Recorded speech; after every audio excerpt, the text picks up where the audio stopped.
আজকের রেসিপি নিরামিষ ঝোল। পছন্দের সবজি দিয়ে নিরামিষ ঝোল। আমি যা সবজি দিচ্ছি তাছাড়াও আপনারা সবজি অ্যাড করতে পারেন। একজনের মতো হবে, তাই সেই বুঝে আমি বড়ি বা অন্য সবজি দিচ্ছি।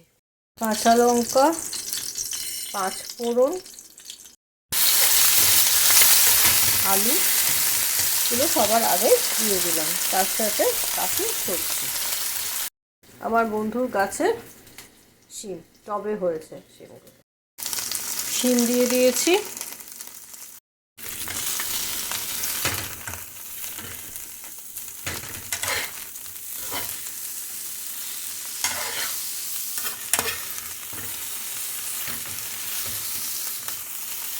বেগুনটাও দিয়ে দিচ্ছি।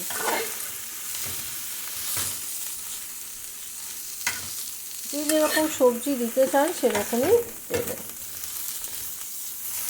তেলটা খুব বেশি দেবেন এরকম না, এটা হেলদি একটা ঝোল হচ্ছে, সেরকম কমই তেল দেবেন। অনেকটা ভাজা হয়ে গেছে সবজি, তারপরে দিয়ে দিচ্ছি নুন আন্দাজ মতো আর সামান্য হলুদ। এত বেশি সহজে কোনো রান্না যে হয়ে যাবে এটা ভাবলে অবাক লাগে। শুধু ভাজতে যেটুকু টাইম লাগে এটাই।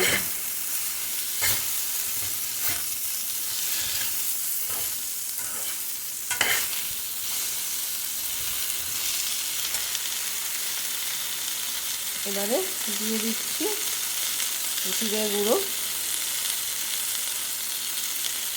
এটা আন্দাজ মতো, আর ধনে গুঁড়ো। ব্যাস একটু নাড়বো। আর জিরে ধনে দিয়ে বেশিক্ষণ নাড়লে কিন্তু জিনিসটা সিদ্ধ হয়ে যাবে। এবার জল ঢেলে দেবো। এবারে জল ঢেলে দিলাম। সবজিটা সিদ্ধ হবে আর তারপরে একটু থকথকে নামাতে হবে। ব্যাস ডান। এবার সবজি সিদ্ধ হতে যতক্ষণ টাইম লাগবে, বড়িটাও দিয়ে দেবো। ঝোল অলমোস্ট রেডি। দেখে নেওয়া জাস্ট তরকারিগুলো সিদ্ধ হয়েছে কিনা। তো এরকমভাবে আপনারা তৈরি করে নিতে পারেন। একটু জাস্ট স্ম্যাশ করে দিচ্ছি, কিছু বকছি। এরকমভাবে আপনারা তৈরি করে নিতে পারেন নিরামিষ ঝোল।